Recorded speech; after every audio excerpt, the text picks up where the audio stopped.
Welcome to another edition of the Insider Mailbag. I'm Jared Johnson. I'm joined by the Mighty Joe Yeager. Mighty Joe, man, how you doing? Excellent, excellent. How you doing, Jared? I'm good. I'm going to keep all the pleasantries brief because we have a lot of really good questions from y'all this week. Let's dive into them with one from Red Raider KA who wants to know, why does Tech keep playing musical running backs? Why can't Tech find a hot hand and stick with them game after game? I actually feel like they've kind of done that. I feel like they've found the rotation with Trey King and Tayzon Henry, and then you got Felton in relief, right, Joe? I mean, I don't know. What do you think about it? Yeah, that's right. And, I think they have narrowed it down a little bit. Yeah. But, I mean, I think also at this point, you don't have a back who is your classic do everything, do all things well, every down sort of a back. I'm not sure that back is quite on the roster at this point. In terms of knowing the system well enough as well. There's a bunch of stuff that goes into it. And so you have to do the old Swiss Army knife Ginsu thing with, who mixing and matching to various situations. And that's why you're seeing quite a few guys. But I agree, it looks like they're kind of zoning in on Henry and Trey King. Absolutely. All right, from Syntax wants to know, how did the Ohio State loss change the college football landscape? I think this is a good question. Well, I mean, one thing, it certainly changed it for Ohio State, didn't it? Yeah. They were right there for the playoffs, no question about it. At this point, though, they're squarely behind the 8 ball. They got to play lights out ball perfect basically the rest of the season to have any shot at it, and that's a lot of pressure. So we'll have to see how it goes for Ohio State. To me, the bigger thing about this is that every now and then we get these reminders, that there is some parity and that the elites can fall, the giants can tumble. This was a massive upset, and so I think it serves notice to all the other teams out there. And I can just imagine what Nick Saban in Alabama has done with this game. He's probably had it on constant feed with those guys. Hey, just because you're Alabama, you can't roll out there and expect that you're just going to whip the heck out of Vanderbilt. These guys can knock you off. So, I think it sort of put that in the mind of a lot of people. Yeah, I mean, look, I think it may have even knocked the Big Ten out of contention. You got Michigan sitting there, I believe, at number 5. And of course, they're going to get to play Ohio State. But you look at their body of work compared to a lot of other teams, and unless Michigan really runs the table and does it in convincing fashion, then I could see even a 1-loss Oklahoma, I dare say. Or what if Texas runs the table? You know what I mean? I'm not saying that Michigan necessarily goes in front of them. And then you got to look, what if LSU somehow coming up knocks off Alabama? You know what I mean? Does the SEC and then Alabama doesn't go to the SEC championship, but they have 1 loss. Do you think the committee will keep Alabama out of the playoffs? I don't think so either. So you could have 2 from the SEC, and then you got Clemson obviously is going to go if they win out. Then it starts getting like, well, what are we going to do? You look at the Pac-12, you got to look at the Big 12, and then if Texas runs the table and wins the Big 12, I don't see how they keep them out. I really don't, especially since their loss came in the first week of the season. So the Big Ten's looking pretty bad right now. I think it has changed. That loss has changed the landscape, because I do believe Ohio State, if they had run the table, they were, right in blood. They were in. But I don't know about Michigan, because this hurts. This basically, really, they needed Michigan and Ohio State to be undefeated going into their game, their matchup. And that's not the case anymore. So it's going to be interesting to see how it all plays out. But Red Raider Fano wants to know, this team finally broke the Oklahoma State losing streak. Does Tech do the same against Iowa State this week? They've lost 2 in a row by a combined 74 points, so 37-point average. So basically, since Matt Campbell took over, he's been, as I put it in a story, the boogeyman, Red Raider boogeyman. So what do you think, Joe? You think Tech breaks that 2-game losing streak? Well, I'll tell you, they're going to give a lot better accounting of themselves than they have in the past, which isn't saying much, right? But, I think Tech's going to go up there, and I think they're going to play well. I think it's going to be a pretty tight ball game, and I think they're going to lose. I think it's going to be, that spread is 3.5 points, and I think that's probably a pretty good ballpark. I think it's going to be one of those games. It could be a heartbreaker. But everybody's talking about Iowa State's offense with Brock Purdy and, Montgomery. And, I know, I have too, and Hakeem Butler and those guys. But honestly, it's their defense that gives me more concern than their offense. I think Tech's defense can hold down that ground game, which is the meat of their attack, and keep this game manageable. But I'm worried about what Tech can get done against that Iowa State defense up there in Ames. And God, they play so well up there at home. So it's going to be a real challenge. Yeah, I agree with you. I think pretty much echo what you said. I do think it's going to be a close game within a touchdown, which is a huge improvement. But I do think Tech's going to lose. It's a tough environment there. I know it's 11 a.m. start, and the weather really is going to be pretty good considering the time of year and location. But that being said, man, Iowa State is really like surging to become one of the better teams in the Big 12. I think one of the top 2 or 3 teams in the Big 12 right now. And Texas Tech is right there. So if they can get a couple of breaks, or if Iowa State has a bad day, then hey, yes, I do believe the Red Raiders could win. I don't think it's one of those where it's like, oh, there's no chance. Texas Tech is good enough to where they have a shot to win every week. But if you know, you're putting us on the spot, I think Iowa State's going to win. Speaking of that defense, I think Texas Tech's only scored 23 points combined in the last 2 years against that Iowa State defense. So Joey82 wants to know which member of Tech's defensive line have we been most impressed with, and who has been most disappointing. I normally have no problem saying someone's been disappointing, but I honestly am racking my brain to think of who I would say would be the most disappointing. I would have said, well, Colin Hill's even a linebacker, but he's been actually playing pretty good the last couple of weeks. So honestly, for me, I don't really have one that I'm disappointed in. Do you?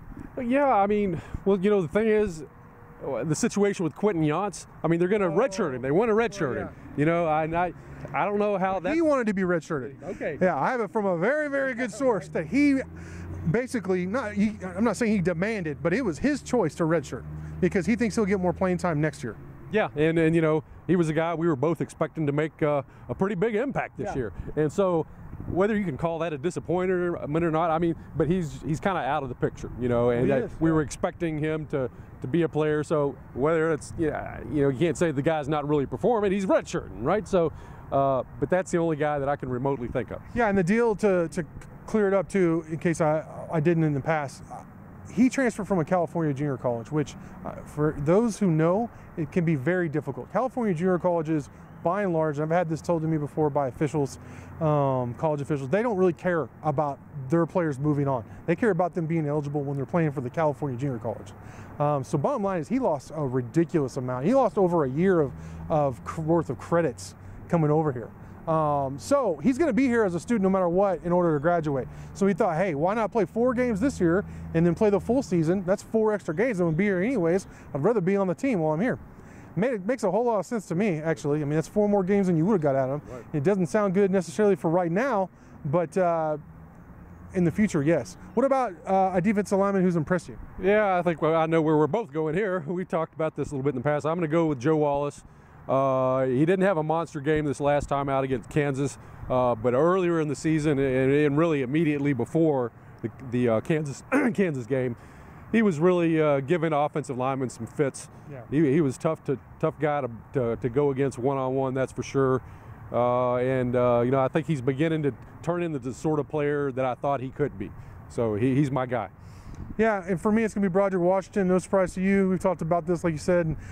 He's just been an ox up front, leader in the locker room, been very, very good, better than the stats show. I think Joe's been great too.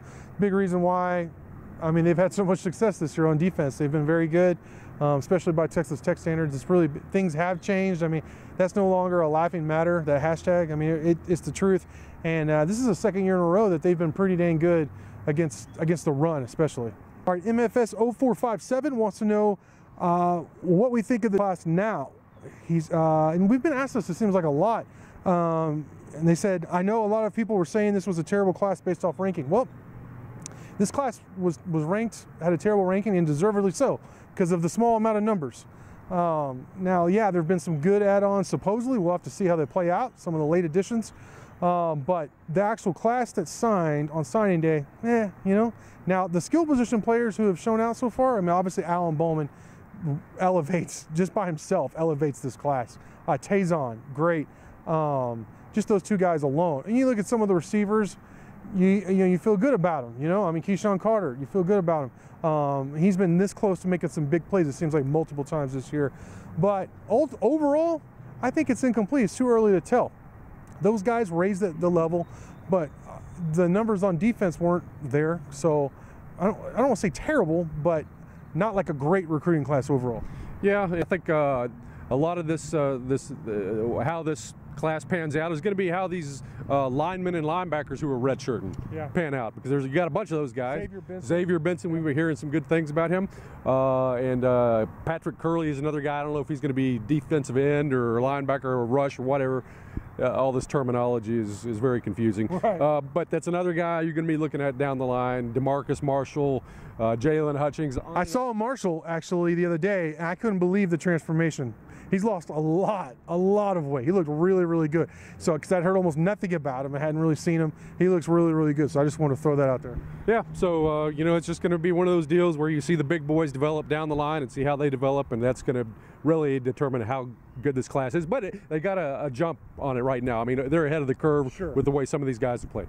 I mean, the skill position, Easy E, by all accounts, is going to be a good one too at the receiver. So yes, Myler Wills. I mean, it looks really good. And honestly, on signing day, we said that we thought the skill position would be good. Now, I didn't think Alan Bowman would be third in the country in passing, and Tazon would be leading the Big 12 in rushing touchdowns at one point, So, all right. Tech MSA CPA wants to know, how did Oklahoma State score 40+ points against Iowa State? But then Iowa State held West Virginia to 14. For me, it's simple. Cornelius, despite being sacked 7 times, actually was able to hurt them as a runner, and that kept them a little honest, and they were able to work some play action. Now, that doesn't really help you with Alan Bowman, and Will Greer can run some, but he's not like a RPO type of guy where you expect him to run a lot, like Cornelius is, like Kyler Murray is, those type of players.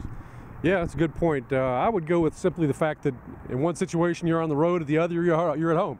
I mean, Stillwater is a funny place because when it's really jacked up and hyped, it's a terrible place to have to come in and play.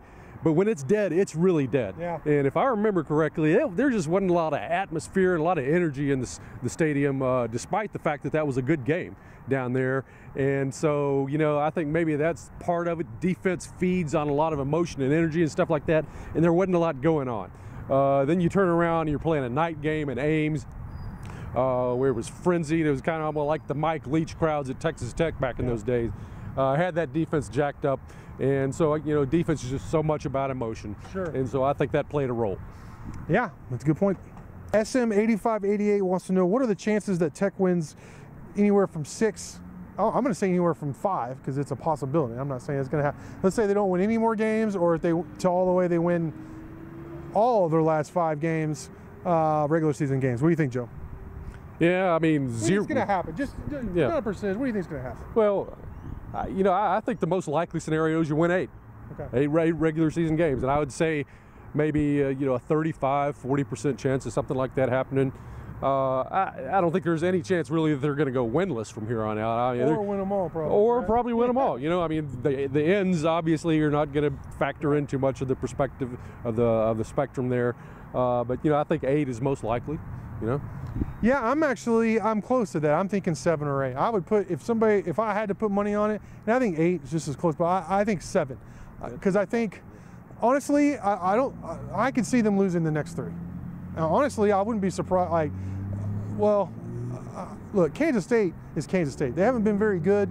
That's 4 games away, but it's there. I mean, historically, even when they're bad, you don't win there.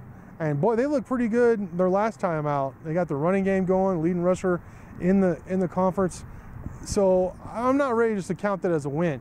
But if you can go win that game after coming off possibly losing three straight, and then handle your business at Baylor, that's 7 wins. That's what I see as the most likely scenario. And I think most people are just automatically saying, hey, you got OU and UT back to back, you're going to split one of those. Well, I'm not necessarily chalking that up. You've struggled at home over the last 2 seasons. And then, like we've already talked about, Iowa State, you have a tough game coming up this week on the road. I can see a scenario where you lose those 3. As a matter of fact, that was my preseason prediction, that you'd be 5-2 at this point and then lose the next 3. And I actually had Kansas State going into the season as a loss. But now, to me, it's a coin toss now. So to me, I see 7 wins as the most plausible win total for the regular season, which would be a good season. May not be what I think a lot of people out there want, but to me, I think that would be a pretty good season. That'd be a winning record in the Big 12, Mighty Joe. So, But hey, great questions from y'all. Great stuff from you as always, Mighty Joe. Until next time.